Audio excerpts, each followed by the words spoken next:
Okay, we are now live on air to YouTube also. So just a minute early, I guess, but just to thank everyone for joining either in the Hangout today or watching through YouTube. We are very excited today to have John Kelly from Loyola University Chicago before he celebrates his baseball wins, right? Doing our talk today on microbe interactions in an aquatic environment of urban streams. And so we'll hear about chemistry, microbes, and urban aquatic science today. And so with that, welcome, John, and feel free to take it away and share your screen when you're ready. Okay, great. Thanks very much. I appreciate it, and thanks to all of you who are here listening. I appreciate it.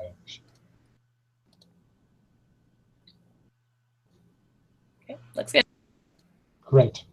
So I want to start out by thanking the organizers and hosts of this micro seminar, so Jennifer Biddle, Cameron Thrash, and David Baltras. I'm a big fan of the micro seminar. I haven't been able to watch too many of them live due to time conflicts, but I've watched lots of them on YouTube, and I think it's a really great program. I'm definitely going to be recommending it to my microbiology students this spring. And I'm really excited to be participating today, and my hope is that this will enable me to, connect with some people that I might not have reached otherwise. And so I wanted to make sure in my talk that I included some information for people if they want to contact me afterwards. I have my email address up here. And if you're interested in learning more about our work or in following the work that we do, I have a link to my website and to my Twitter account for myself and for my lab. I would love to hear from people if they have comments about ways that we could improve our work and do it better, or especially if they have thoughts about ways in which we could potentially collaborate in the future. I would love to hear from people. So on to the science. So over the last 2 centuries or so, the human population has gradually been becoming more and more urbanized. This is a figure that was published in a paper by Nancy Grimm back in 2008. In this figure, the large box represents the worldwide human population, and the inset represents the US population. The green line shows you the percentage of people living in rural areas, and the reddish line shows you the percentage of people living in urban and suburban areas. And so you can see the trends both in the US and worldwide is toward a gradually increasing percentage of the people to be living in urban areas. So worldwide, the urban population first exceeded the rural population back in 2008. And it's estimated that within 2 decades, about 60% of the world's population will be living in urban areas. In the United States, this process has been even more rapid. The urban population exceeded the rural population in the 1930s. And today, about 80% of the people in the United States live in urban and suburban areas. So it's been quite a dramatic change in the areas and the ways in which people live. Now, many of these gradually increasing urban centers, or rapidly increasing urban centers, are located in close proximity to freshwater ecosystems. I have a picture here of my town, Chicago. You can see the beautiful skyline with Lake Michigan in the background and the Chicago River that flows right through the heart of the river.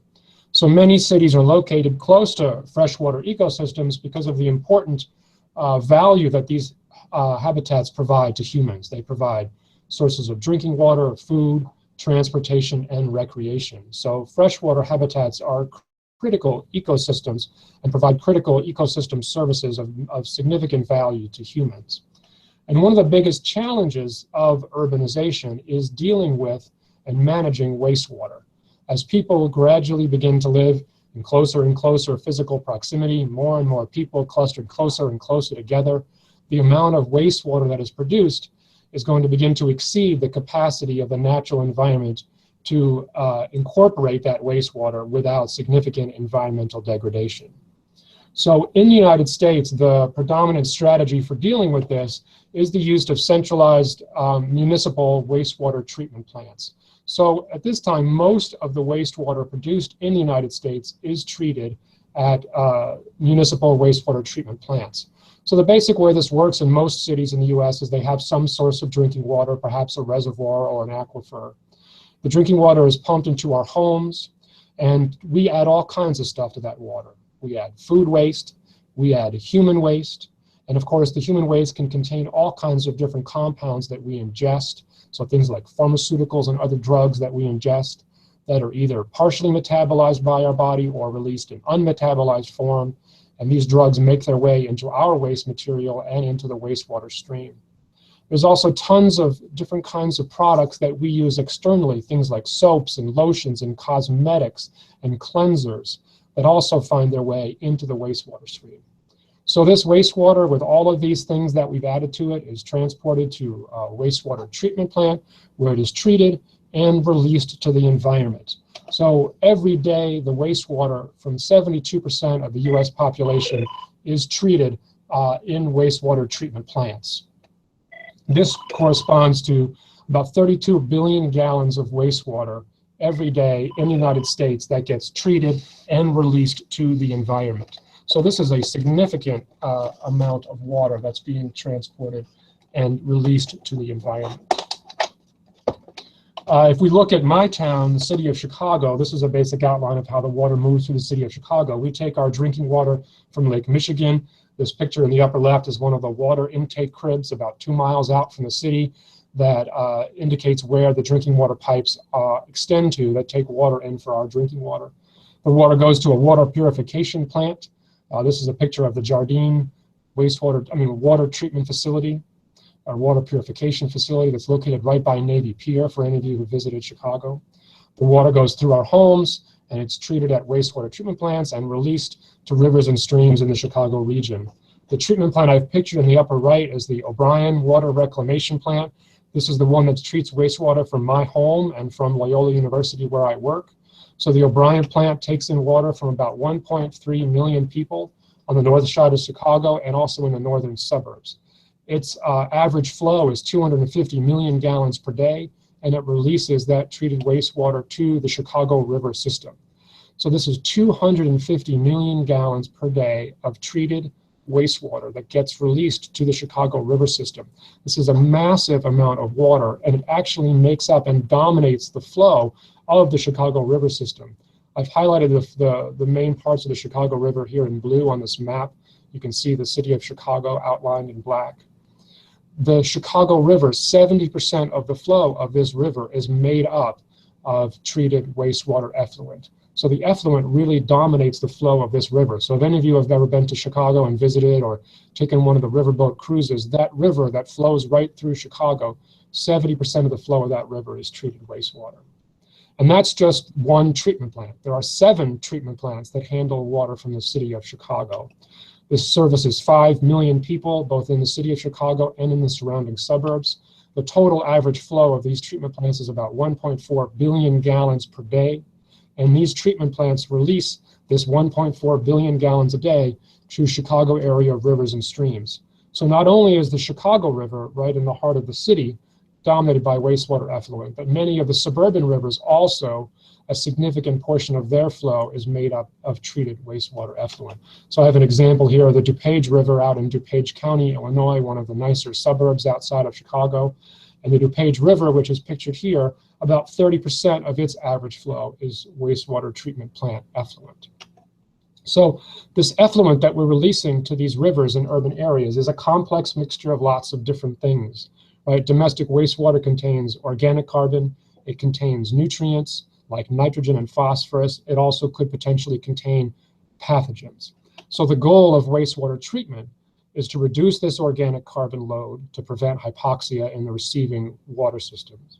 It's to eliminate pathogens to prevent the spread of disease. And it's, in some cases, depending on how the treatment plant is designed, one of its goals is to remove nutrients like nitrogen and phosphorus to prevent eutrophication. And so most of the plants in the United States do these activities quite well, and they're able to produce water that's safe for release to the environment. They can lower the organic carbon load, lower the nutrients, and lower the pathogen load. And so this wastewater then gets released to the environment. Often cases, the environment that it's released to is a surface water. But in the last couple of decades, scientists have taken note of the fact that we also, in domestic wastewater, have lots of other kinds of contaminants that reflect our lifestyles and the kinds of chemicals and materials that we use in our everyday lives. And so these compounds are referred to by the term emerging contaminants. These are contaminants that are present in wastewater that we're just beginning to learn more about. So this includes things like pharmaceuticals and personal care products, so drugs that we take for various reasons and different kinds of products that we use. And many of these things we use specifically because they are biologically active, because they interact with our bodies or with cells in some way. So many of these are biologically active compounds that we're using and then releasing into wastewater. A few other categories of materials that we see in wastewater include engineered nanomaterials. These are engineered materials that are very, very small size with one dimension less than 100 nanometers. And these have widespread applications both in industry and in commercial products. And also microplastics, which are found in lots of consumer products as well. All of these things have been documented to be present in domestic wastewater. And so when these things travel to a wastewater treatment plant, their fate is in some cases sort of unclear. We have some information for some of these compounds, but not much for others. So some of them get retained to some degree by the wastewater treatment system, but these treatment plants are not really designed to remove these types of contaminants. And so in many cases, these contaminants, at least to some degree, pass through the treatment plant system and can be found in the effluent, and thus can make their way to the environment, and specifically to rivers and streams. So treated effluent is one route through which these emerging contaminants can end up in rivers and streams. Another potential path is the release of untreated sewage.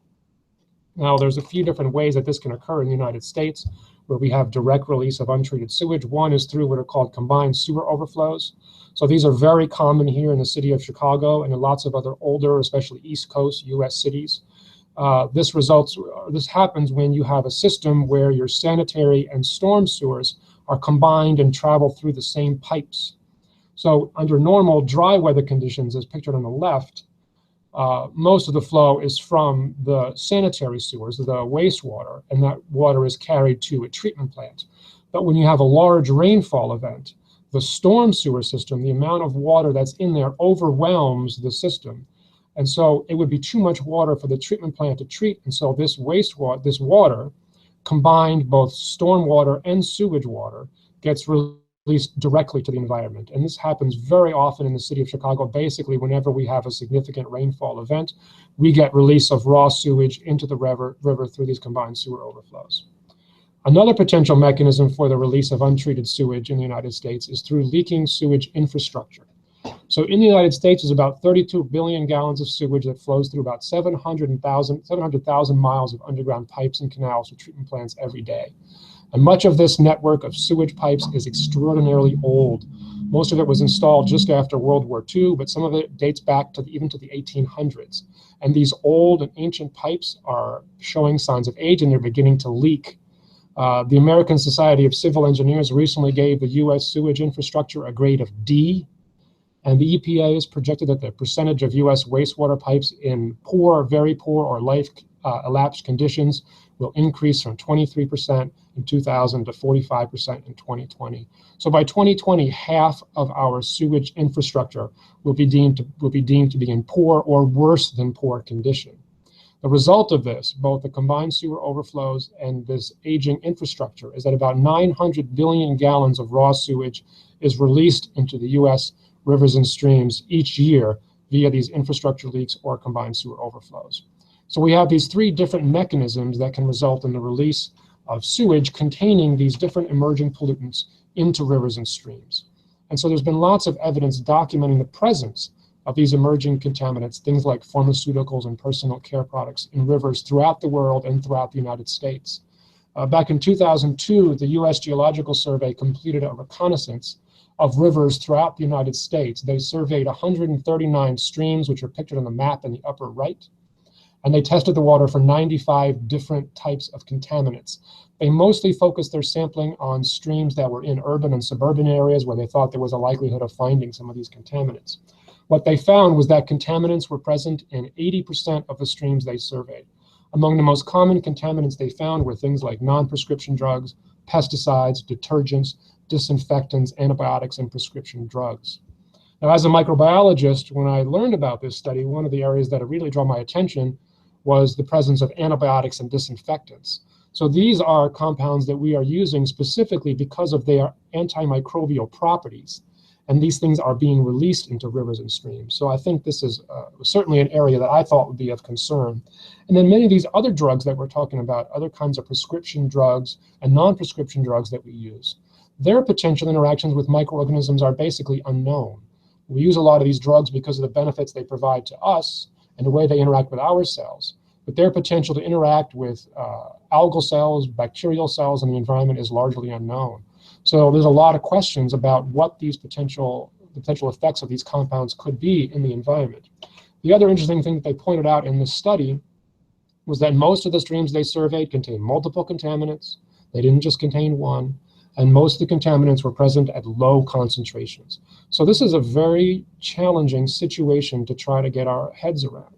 Most of these streams contain cocktails of a variety of different kinds of drugs with different modes of action, most of them at relatively low concentrations, but lots of these drugs mixed together in these rivers. So the topic that I'm interested in exploring in my research, and that I'll be telling you more about today, is trying to understand how these emerging anthropogenic contaminants might be impacting the composition and function of microbial communities and streams. So I want to understand how these contaminants that we are releasing into rivers and streams throughout the world might be potentially impacting the microbes that live in those streams. So when I tell people that this is what I'm interested in studying, when I tell people in academia or people that I meet at other places, friends and acquaintances, that this is what I want to try to study, I get two questions most often. The two questions that I get are why? Why would you want to study that? And how? How are you going to go about trying to study that? So in terms of the why, I think there's lots of good reasons to try to understand the potential impacts of contaminants on microbial communities and streams. Microbes are important components. They are critical components of stream ecosystems. They provide essential ecosystem services, including primary production. And indeed, benthic microbial communities in many stream habitats provide or serve as the base of the food web. They drive nutrient cycling in streams. They play important roles in the decomposition of organic material and the bioremediation of pollutants. So microbial communities are extremely important players in river and stream ecosystems. In addition, microbial communities tend to be relatively sensitive to ecosystem change and to the introduction of stressors. Microbial communities have high taxonomic and functional diversity, and they can undergo rapid community shifts in response to ecosystem changes or in response to stressors. So in addition to our concern about the function of these communities, I think they could also serve as useful bioindicators of when streams might be under stress due to different kinds of urban pollutants. So for these reasons, I want to try to study this topic. And in terms of how we're going to do this, so through work with a bunch of really great collaborators, we've developed a sort of multi-scale approach to trying to address this question. But how do we understand the potential impacts of all of these materials on these microbial communities? And so we've used this multi-scale approach, including things like field surveys, model stream experiments, in situ exposure experiments, and high-throughput screening to try to address this question. And what I'd like to do today is to give you a couple of examples of some projects that have used each of these sort of approaches to illustrate the things that we've learned so far and to illustrate how I think this multi-scale approach can be useful to the study of this question. So one of the first studies we did was a field survey. We went out to Baltimore and surveyed microbial communities in a single watershed in the Baltimore metropolitan region. So this was done in collaboration with the great folks at the Baltimore Ecosystem Study long-term ecological research site that's located in Baltimore, and through collaboration with my coworker Emma Rosie Marshall, who's currently the director of the Baltimore Ecosystem Study. So we picked 3 sites within this Gwynns Falls watershed. The sites are pictured here on the map and circled in red. The sites varied in terms of their distance from downtown Baltimore, which you can see highlighted there in yellow. So Gwynns Run was the closest to downtown Baltimore. It was the most urbanized of our sites.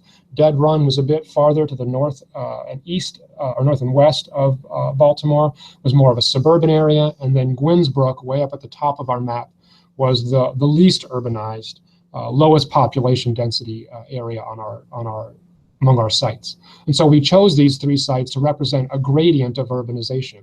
And we hypothesized that the most urban site would have significant impacts of these emerging contaminants due to the input of sewage. And one of my other collaborators from the Baltimore Ecosystem Study, Sujay Kaushal from the University of Maryland, published a study a few years ago where he demonstrated that there is raw sewage leaking into Gwyn's Run through leaky sewage infrastructure. So pipes, underground pipes that are leaking, that are releasing raw sewage directly into this Gwyn's Run site. So the first thing we did was to measure a number of different pharmaceuticals at this site to look at their concentration to see if indeed we did have, along with our urbanization gradient, a gradient of these pharmaceutical products. And this work was done by my collaborator Dan Snow at the University of Nebraska. So he used a method called Polar Organic Chemical Integrative Samplers, or POCIS, to collect organic chemicals from the stream water. This system is based on these hydrophobic membranes that are placed into the stream for some period of time. We put ours out for 2 weeks, and these membranes tend to absorb organic pollutants. These membranes can then be taken back to the lab, the pollutants eluted off, and quantified using a mass spec approach. So what you can see from this figure is that for a range of different types of pharmaceutical products, including things like caffeine, acetaminophen, an analgesic, morphine, diphenhydramine, which is an antihistamine, carbamazepine, which is an anticonvulsive, and cotinine, which is a nicotine metabolite. So a number of different anthropogenic drugs. We saw the highest concentrations of all of these compounds at the most urban site, which is Gwyn's Run, which is to the left on this graph, and gradually decreasing concentrations as we got farther away from Baltimore out to our least impacted site, which is Gwyn's Brook. So this fit with our hypothesis that we would see the highest level of these contaminants at the most urbanized site.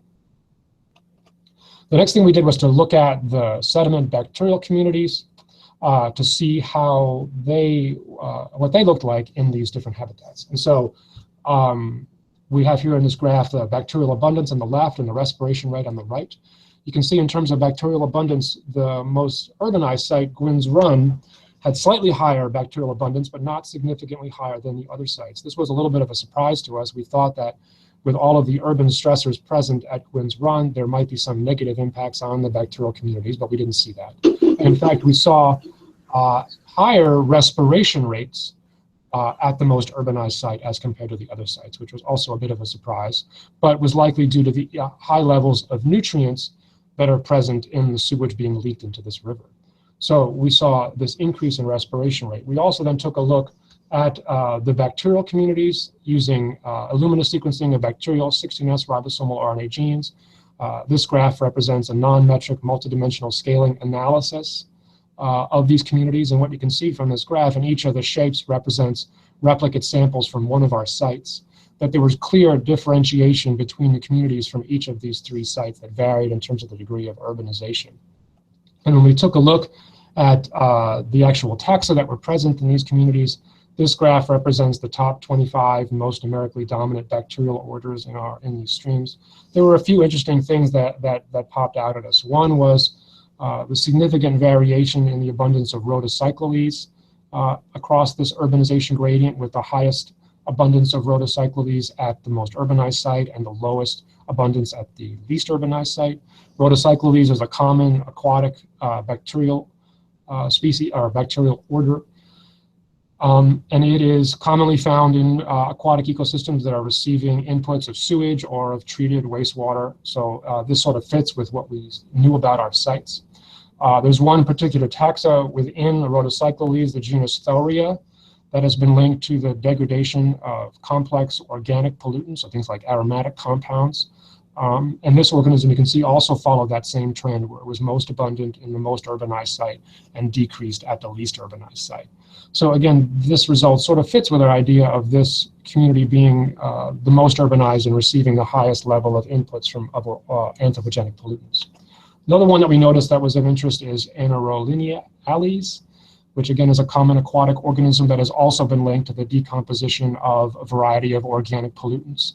And you can see this one also was significantly higher at our more urbanized sites, Gwyn's Run and Dead Run, and was the lowest abundance in Gwyn's Falls, the least urbanized site.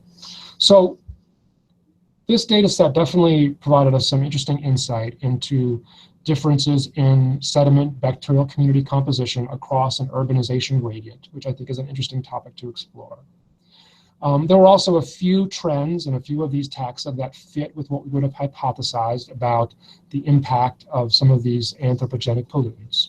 But clearly, this sort of field study approach is going to make it difficult for us to link any of these particular pharmaceuticals, any one particular drug, to microbial community responses. There's really no way, given the range of different compounds that are present here, for us to link the increased concentration of any one of them to a particular bacterial response with this sort of approach. So one of the next things we did is we wanted to try to design a study where we could look at a single drug, where we thought we could look at a specific effect of that drug on the microbial community, where we could find a more specific link between the presence of a drug and a microbial effect. And so the drug that we looked at is called Triclosan. Triclosan is a synthetic broad-spectrum antimicrobial compound that was developed in the 1960s. It was first developed for use in hospitals. This is an antimicrobial compound that inhibits bacterial fatty acid biosynthesis. It binds to a specific enzyme called enoyl acyl carrier protein reductase that's involved in fatty acid biosynthesis. So it blocks fatty acid synthesis, and in so doing kills bacterial cells. So even though this product was first developed for use in hospitals, in the last few decades, it has exploded in popularity in consumer products. It's now present in well over 1,000 different consumer products, including things like soaps, detergents, toothpaste, cleansers, plastics, and textiles. So many of these consumer products that you buy, if you see on the label that they are indicated as being antibacterial, that antibacterial activity is most often driven by triclosan. So it's in tons of these commercial products that we use quite a bit. And because of that use, it's been detected both in domestic wastewater and also in U.S. surface waters. That study from the USGS by Kolpin et al. Found triclosan in 58% of the 139 streams that they surveyed. So it's becoming pretty commonplace in the environment. What's also interesting about triclosan is there's been a number of studies by other groups that have demonstrated that bacteria can develop resistance to triclosan. So if you take a pure culture of bacteria in a lab, like E. coli, for instance, and expose them to triclosan at a moderate concentration, over time they can develop resistance. And a number of specific resistance mechanisms have been identified, including mutations or overexpressions of FAB1. This is the gene that encodes the enzyme that triclosan targets, that enoyl acyl carrier protein reductase. And there's also been some efflux pumps that have been shown to be effective in conferring resistance to triclosan. So a number of studies have demonstrated the ability of bacteria to develop resistance in the laboratory. At the time we did this study, we weren't aware of any other studies that had shown a link between triclosan exposure in the environment and the development of triclosan resistance. So we conducted a field study to try to explore this topic. We identified 3 different rivers in the Chicago metropolitan region. So this is a map of the Chicago metropolitan area. It's color-coded by population density, with the darker areas representing the highest population density. So the area in the lower right with the very dark orange colors represents the city of Chicago. So we did some sampling in the Chicago River. We also went out to the Chicago suburbs, to the DuPage River, which does receive wastewater treatment plant effluent, as I mentioned in an earlier slide. And then we went way out north and west of the city to a woodland stream that was just outside of a state park. This is called Nipperson Creek, and it does not receive any wastewater inputs. So these 3 rivers that we chose varied in terms of the degree of wastewater influence on their flow. We sampled 2 sites in the Chicago River, 2 sites in the DuPage River, and 1 site in Nipperson Creek.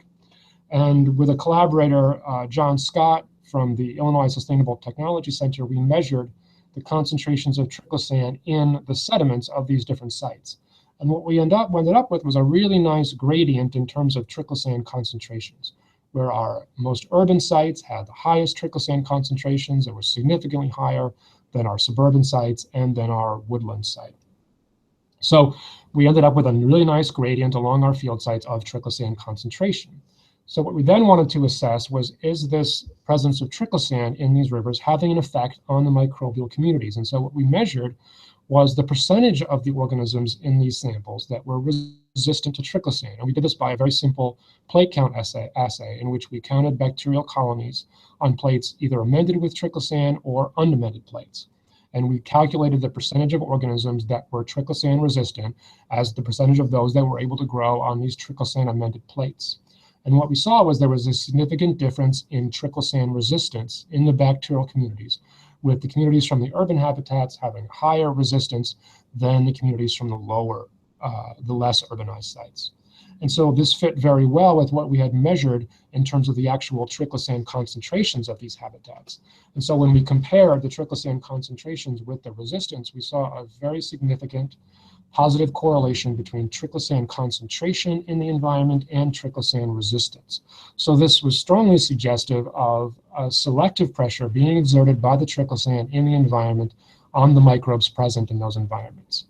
But of course, these environments differed in other ways as well, and this was just strictly a correlational study, so it's hard from this to dramatically prove that the triclosan is causing this increase in resistance. So we wanted to see if we could model this phenomenon in the laboratory. So we also set up a artificial stream experiment here in the laboratory at Loyola. So here in my building, we have on the roof of our building an artificial stream lab where we have 48 of these plexiglass, racetrack style, recirculating artificial streams. Each of these streams is 6 meters in terms of its track length. We can fill these streams with water, and the water is circulated around the streams via the paddle wheels that you can see in these pictures. And the streams are located in a greenhouse on the roof of our building. So we can run well-replicated, controlled, highly realistic artificial stream experiments to examine phenomena that we have observed in the field. In this experiment, we lined each of the streams with a model sediment, which was composed of sand and pea gravel and ground up leaf litter. We sterilized this artificial sediment and then inoculated it with a microbial inoculum collected from our clean stream at Nipperson Creek. We gave it 2 months we ran the streams for 2 months to allow the microbes from our inoculum to colonize the sediment of our stream. And after 2 months, we added triclosan to the half of the streams as our experimental treatment. The level of triclosan we added was the same concentration that had been observed. It was the highest concentration that had been observed in the literature for triclosan concentration in a sediment. And it was actually observed by another scientist at that same urbanized site, Gwynn's Run in Baltimore. That has been so far the highest reported sediment triclosan concentration in the literature. And what we observed was that the addition of this triclosan to the artificial streams did not have a significant effect on the bacterial abundance. In other words, the triclosan addition didn't kill all the bacteria, right? But what it did do fairly dramatically was to, over time, increase the percentage of bacteria that were resistant to triclosan. So in this graph, the y-axis represents the percentage of bacteria that were resistant to triclosan based again on that plate count assay. And the x-axis indicates the number of days. The control streams are in gray bars, which you don't even see on the picture because they had very, very low levels of triclosan resistance. And the triclosan emitted streams are the dark bars, and you can see the dramatic increase in triclosan resistance over time resulting from this triclosan addition. So we were really interested in this finding because it seemed to support what we had seen in our environmental field sampling, that the presence of triclosan in a complex stream ecosystem can select for resistance among the bacterial community. We also used pyrosequencing of bacterial 16S ribosomal RNA genes to get an idea of the taxonomic composition of these communities and how they changed over time. So this again is our non-metric multidimensional scaling ordination of this data. You can see at day 0, there was no difference between the communities from the control and triclosan streams, with the control streams indicated by the open shapes and the triclosan streams by the dark shapes. By day 14, the communities were beginning to diverge between the treatment and control streams. And by day 34, there was a clear distinction in terms of the taxonomic composition in the control streams and in the triclosan streams. And when we used a statistical analysis to ask which bacterial taxa were being affected by this triclosan amendment, a few interesting things popped out. One was the significant increase in Anerolineae in the triclosan amended streams. I mentioned Anerolineae before because though they were also shown to be highly abundant in our urban streams in Baltimore. So this is an interesting parallel between this laboratory study and the study that we did in Baltimore. And again, these anaerolineae have been linked to the decomposition of organic pollutants, including aromatic compounds. And I have up here the structure of triclosan. So one of our hypotheses is that maybe the aerolineae are not only resistant to triclosan, but in fact maybe are working towards degrading it. The other interesting thing that we saw was a more than 5-fold increase in the relative abundance of cyanobacteria in the triclosan-amended streams. Now, a few previous pure culture studies by other groups had demonstrated that cyanobacteria are indeed more resistant to triclosan than algae. And we didn't measure algae in this study, unfortunately, but the significant increase in the abundance of cyanobacteria could be cause for some concerns in terms of these ecosystems, right? Cyanobacteria, because of their peptidoglycan cell walls, are more difficult for things like invertebrates to digest. They're a less nutritious food source than algae for aquatic invertebrates. And there are a number of cyanobacteria that are capable of producing different kinds of toxins, including neurotoxins. So anything that increases the relative abundance of cyanobacteria in the place of algae is certainly something that we should maybe think about and be a little bit concerned about. So we were really happy with how this artificial stream experiment turned out, and with this approach of pairing up field data with artificial stream data as a way to provide insight into the potential effects of these emerging pollutants. So I want to tell you about just one more quickly of one of these artificial stream studies that we did to illustrate how I think it can be useful in trying to explore the impacts of some of these emerging contaminants. So in this study, we focused on engineered nanomaterials. So engineered nanomaterials are man-made materials. They are engineered materials that have one dimension that's less than 100 nanometers. So these are extremely small materials, and their extremely small size confers a number of valuable properties, including a high surface area and very high reactivity. Some well-known examples of engineered nanomaterials include things like fullerenes, carbon nanotubes, and metal nanoparticles and metal oxide nanoparticles. And these engineered nanomaterials have a wide range of both industrial and commercial applications. So in our study, we focused on one of these metal oxide nanomaterials, specifically nanotitanium dioxide. So nanoTIO₂ is a popular engineered nanomaterial that has a wide range of applications. It's used as a pigment in paints and food. It has strong UV absorption ability, so it's useful in sunscreens and cosmetics and surface coatings. It's also a photocatalyst that produces reactive oxygen species when illuminated. So because of this photocatalytic ability, it also has useful industrial applications in water and air treatment and in the production of photovoltaic cells. It's also useful as a disinfectant because the production of these reactive oxygen species can make these materials cytotoxic as well. So nanoTIO₂ is being used in a lot of commercial products and industrial products. It has been detected in sewage and in wastewater treatment plant effluent. Now, measuring the presence of nanoTIO₂ in the environment is technically very challenging to do. It's hard to discriminate nanoTIO₂ from bulk form TiO₂ and to discriminate the different forms of titanium in the environment. So there's very limited data available now on the presence of nanoTIO₂ in the environment. So there is no environment we can go out to now where we know there's high levels of titanium dioxide contamination. So I think this is a really good example of something that is very amenable to one of these artificial stream studies. So we did an experiment using an artificial stream, looking at the potential effects of nanotitanium dioxide. We again lined the streams with an artificial sediment of sand and gravel and leaf litter. This time we also added some ceramic tiles to serve as a substrate for biofilm growth. We allowed the streams to colonize with microbes for about 2 months. We put in an inoculum from several streams in the Chicago area to provide microbial inoculum. After the 8-week pretreatment period, half of the streams were amended every day with a low concentration of nanotitanium dioxide, 30 milligrams per liter. This concentration of nanoTIO₂ has been detected by several different groups in wastewater treatment plant effluent. So this is a very environmentally relevant dose. And so these streams are basically functioning like streams that will be located right downstream of a treatment plant that are receiving daily additions of this nanoTIO₂ at an environmentally relevant concentration. And of course, the control streams received no nanoTIO₂, and the tiles were sampled every 3 weeks. What we found was that for the first 18 weeks of our experiment, this is 18 weeks post-treatment, we really didn't see any effect of the nanoTIO₂ on the mass of biofilms in the tiles or on the abundance of bacterial or algal cells. But at 22 weeks, something significant seemed to happen across the board, where we had a dramatic decrease in the biofilm mass, as well as in the abundance of bacterial and algal cells in the nanoTIO₂ treated streams. So at the 22-week point, the concentration of nanoTIO₂ in our streams had reached a concentration that was having a negative impact on these microbial communities. We also saw significant decreases at week 22 in both respiration rate and in the rate of photosynthesis.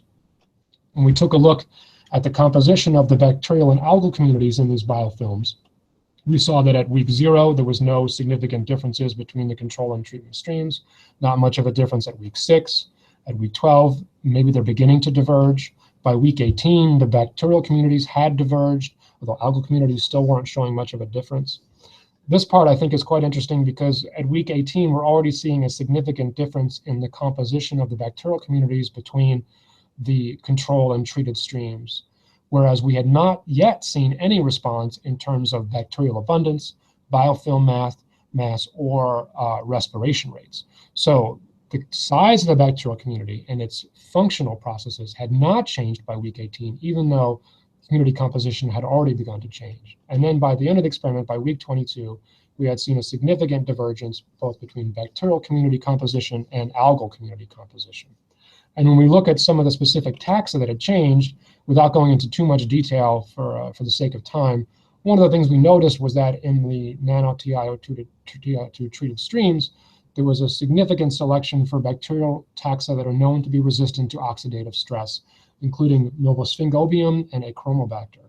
And again, the mechanism of the toxicity of nanoTIO₂ is the production of reactive oxygen species. So it made sense that these bacterial taxa that are resistant to oxidative stress tended to do better in the streams amended with nanoTIO₂.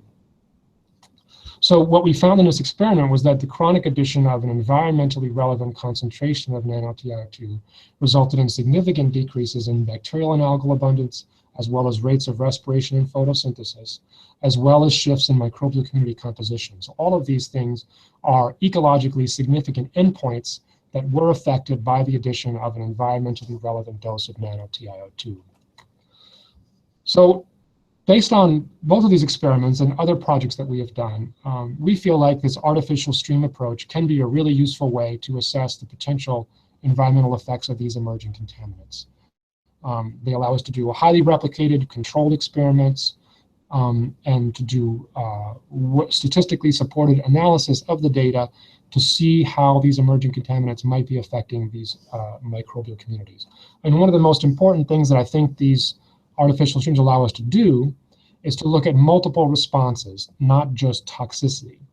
So when government agencies are looking at particular types of chemicals and their potential release to the environment and trying to determine if these chemicals are safe for release to the environment and what concentrations are safe, the endpoint that's most often measured is toxicity to particular representative model species.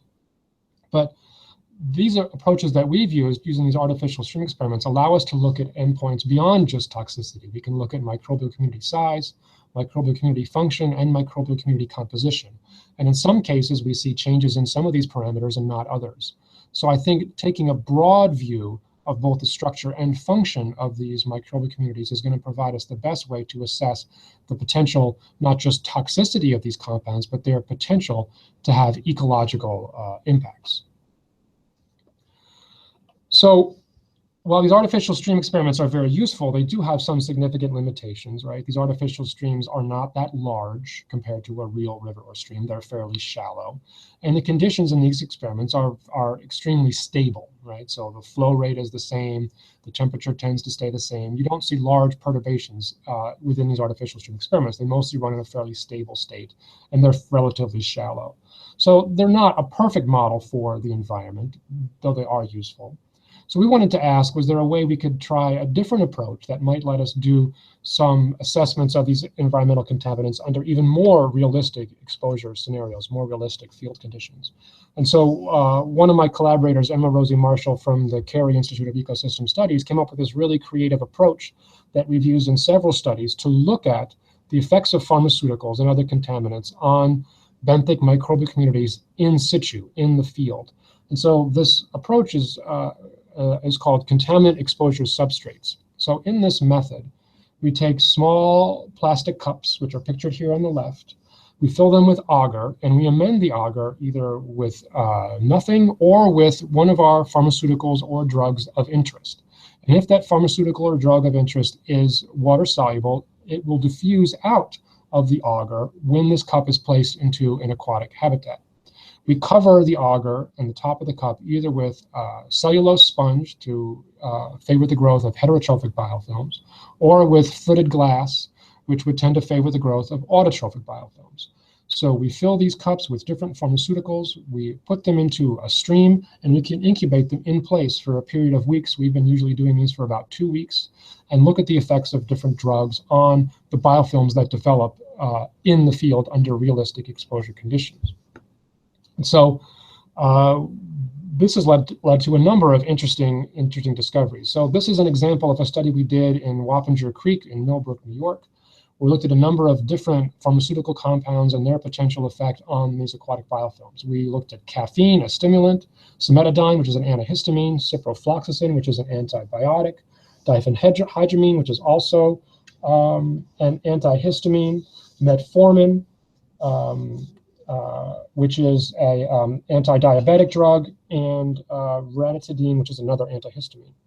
So ciprofloxacin, the antibiotic, we of course expected to have a negative effect on the bacteria. It's an antibiotic, and indeed we did see significant effect of ciprofloxacin on the respiration rates you can see in the picture on the left.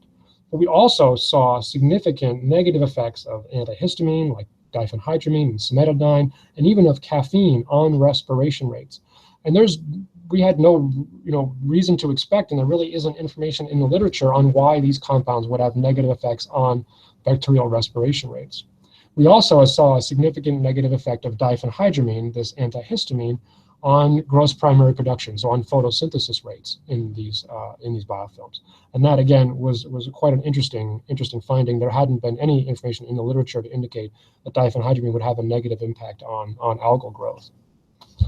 And the other thing we noted when we looked at the composition of these bacterial communities, using again high throughput sequencing approaches, we saw that diphenhydramine has had a significant effect on the taxonomic composition of these biofilm bacterial communities. A couple of things that showed up as being interesting was an increase in the relative abundance of Pseudomonas. Pseudomonas has been in the literature linked to the decomposition of lots of different types of organic pollutants, including some aromatic compounds, and the structure of diphenhydramine is shown up there on the right, so it's possible perhaps that Pseudomonas was contributing to the decomposition of diphenhydramine. We also saw a significant decrease in Flavobacterium with diphenhydramine treatment. Flavobacterium is a common aquatic bacteria that's been linked to the decomposition of plant material, including cellulose. So it's important in terms of plant material breakdown and nutrient cycling in streams, and so we see diphenhydramine having a negative effect on Flavobacterium, which we think could be an issue in terms of concern for these communities.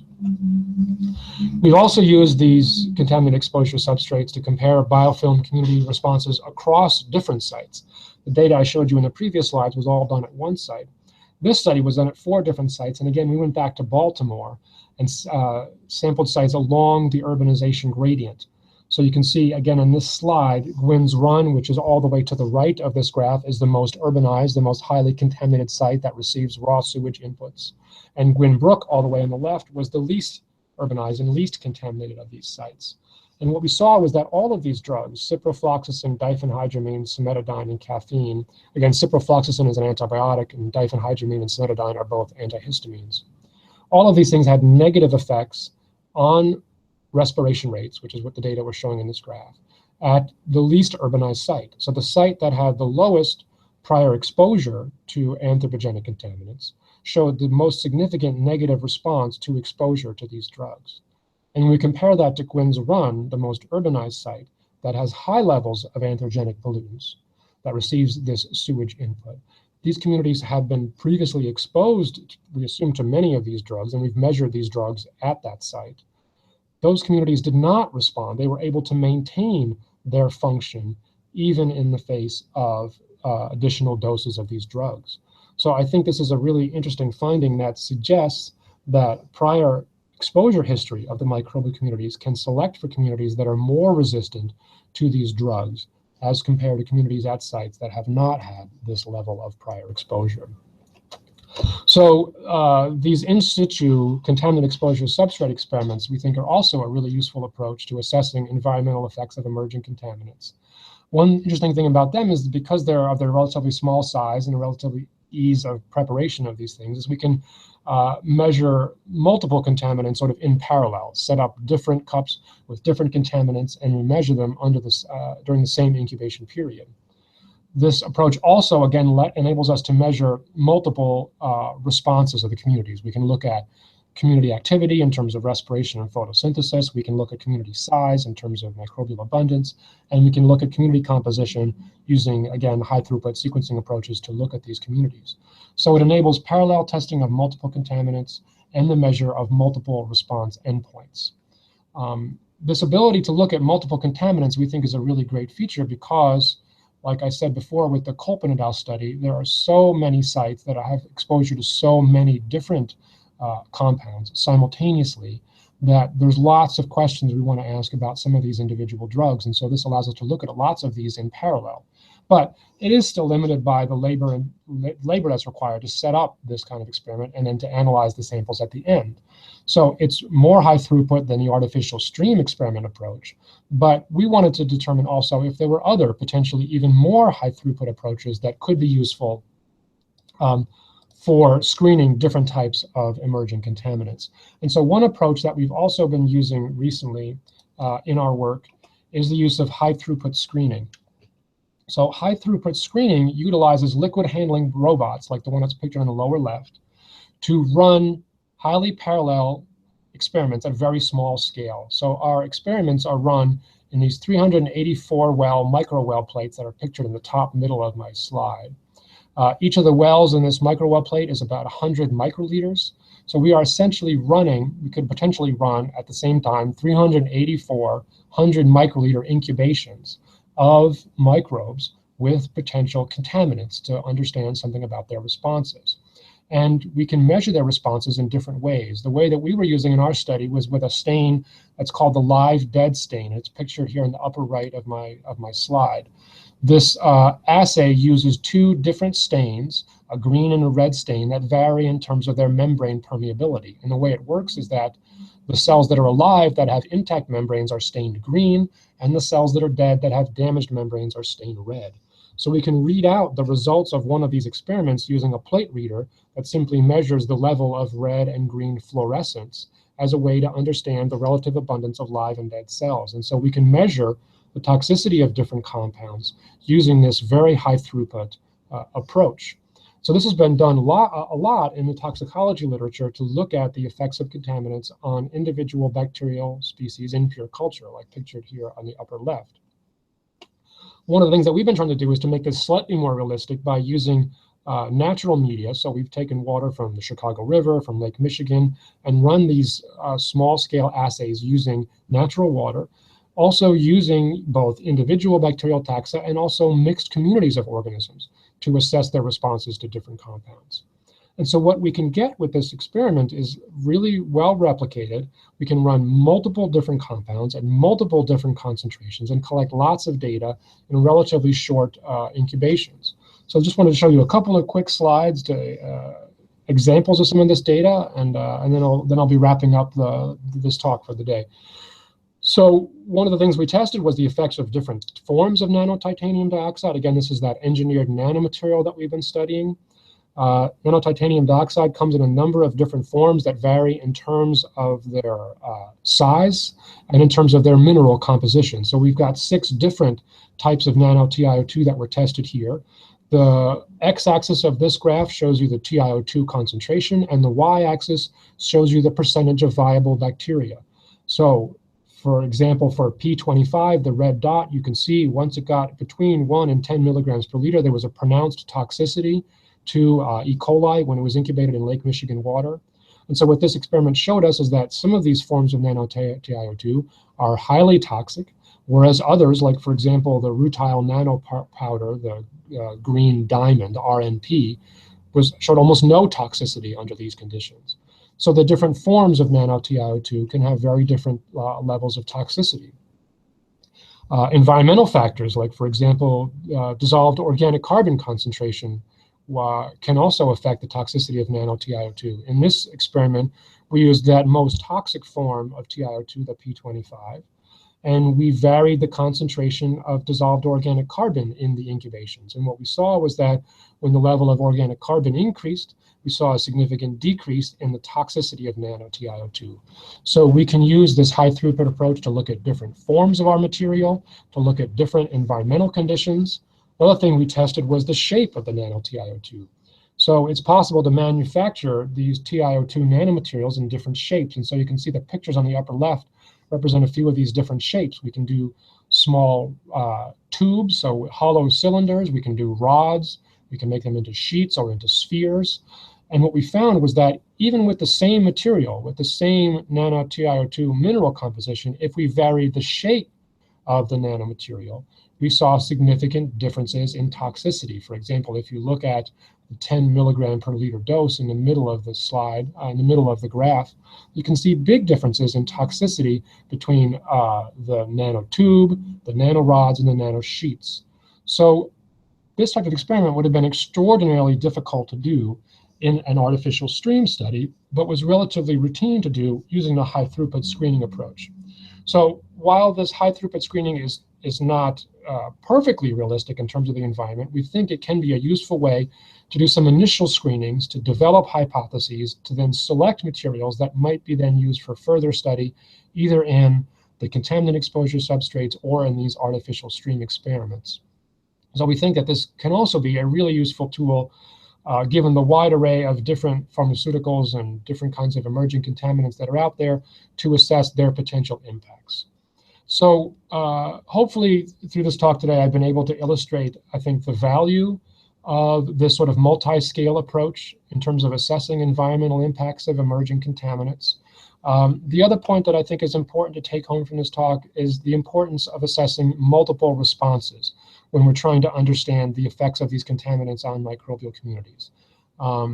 Simply looking at toxicity, I don't think is going to give you a full picture of the potential environmental implications of these materials. But looking at things ranging from microbial community size to microbial community functions and microbial community taxonomic composition can provide you a more overall perspective on the potential effects of these materials.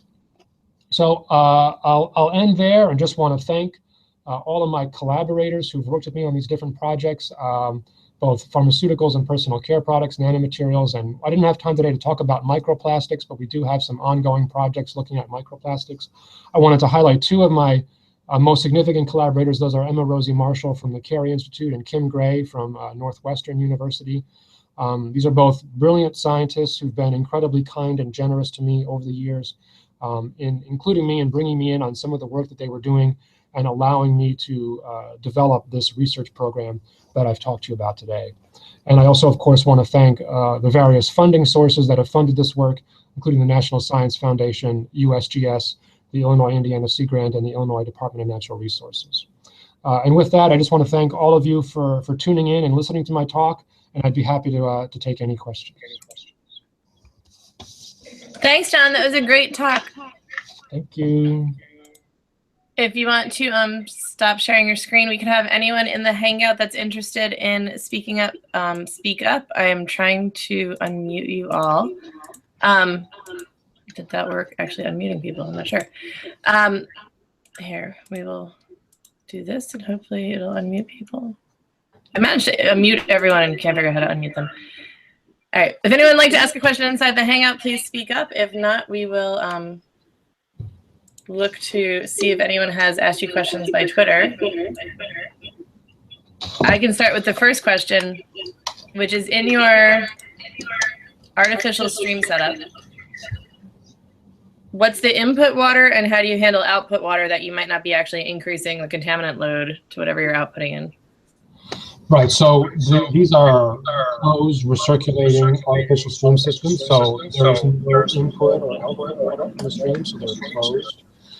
We do have to replace the water periodically for water that's lost due to evaporation. So because we're in a greenhouse, we tend to lose a fair amount of water to evaporation, so we have to maintain the consistent water volume in the stream by replacing water periodically. So we have to be careful in terms of the design of our experiments about how we're doing the dosing and what that means in terms of potential environmental impacts. So for the Triclosan study, for example, we just did a one-time dosing where we were trying to model the sediment concentration that we had seen in the field in Baltimore, like I had mentioned. So that was just a one-time dose that was meant to bring the sediment level to what we had seen in that stream in Baltimore. Now, of course, that's a different dosing than is actually happening in Baltimore. In Baltimore, it's probably accumulated there over some period of time. We were adding it as a single dose, so that, of course, is one limitation of that approach. With the nanotitania experiment, we were adding that concentration of nanotitania to the streams every day.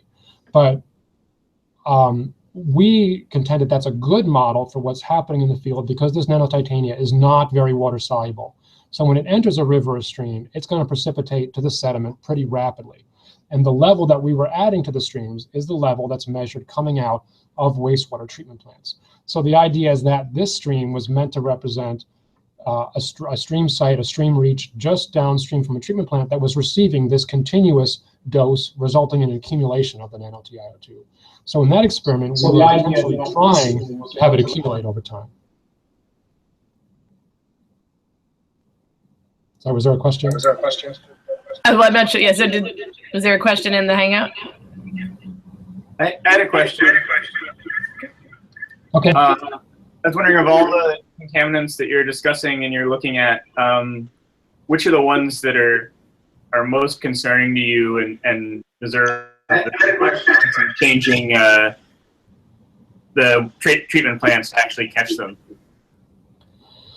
Yeah, I think probably the one that is of the most concern are the antibiotics, right? Because they are going to have the most direct negative impact on the bacteria in these streams, the microorganisms. And so we've seen, for example, with ciprofloxacin, that we see a significant depression in respiration rates and in bacterial abundance with that antibiotic. The other concern with the antibiotic, of course, is that it could potentially be selecting for antibiotic resistance, similar to what we saw for Triclosan. And so the more of these antibiotics that we put out into the environment, our concern is that it could be increasing the rates of the development of antibiotic resistance and the spread of antibiotic resistance. So I think that is one of the areas that's of greatest concern in terms of these ecosystems. You know, wastewater treatment plants are not designed to remove things like pharmaceuticals and antibiotics. They do remove them to some degree. It depends on the compound and things like its water solubility and its stability. But a lot of them are not removed completely, and so they do end up leaving in the effluent. I think one of the things that we could do to improve or to deal with that problem is to reduce the inputs of antibiotics to the wastewater system. And so there's been a big national campaign over the last 5 or 10 years to try to get people to stop disposing of antibiotics by flushing them down the toilet. You know, when I was a kid, we were always taught that if we didn't finish an antibiotic and we wanted to get rid of it safely, we should just flush it down the toilet. But that's a horrible strategy because that's going to end up releasing a lot of these antibiotics to the wastewater stream. Another good potential solution, I think, would be to try to get rid of the release of untreated sewage, right? A lot of these antibiotics, their concentrations are reduced when they go through the treatment plant. But if we're releasing untreated sewage through leaky infrastructure or through these combined sewer overflows, that's really, I think, something that sort of is unacceptable at this point. And we need to do better in terms of our infrastructure to not be releasing such high levels of untreated sewage. So a question that came from Twitter. How are you approaching interacting with policymakers or regulators based on your work? Yeah, you know, I haven't been involved in that side of the work as much. We have done a few things where we've written a few opinion pieces about the topic. Emma and I wrote a piece in ES&T News about the antibiotics entering the environment through leaky infrastructure to try to get maybe some people's attention to that issue. We've tried to write letters to the New York Times, editorial letters that haven't gotten published about this topic. But I am interested in trying to get this information out there and to communicate with policymakers, but we haven't done that much of it so far. My collaborator, Emma Rosie Marshall, who works at the Carey Institute, has been a lot more active on that front than I have. So she might even be a better person to follow up with this on and to talk to about that. Anyone else in the Hangout have a question? I had a question, John. Okay, go ahead. So you noticed that the nanoTIO₂ selectively enriched for organisms with oxidative resistance. So I was wondering if you have tested for any kind of disinfection resistance, which could be a problem for the downstream, especially for drinking water treatment plants that take up water from these affected rivers and streams. Yeah, we haven't thought about that yet, but that's a really good idea. You're right, because a lot of drinking water purification is based on using oxidants. And so if we're selecting for communities that are more resistant to that, that could be a problem. That's a really good point that I hadn't thought of before. Yeah, thanks.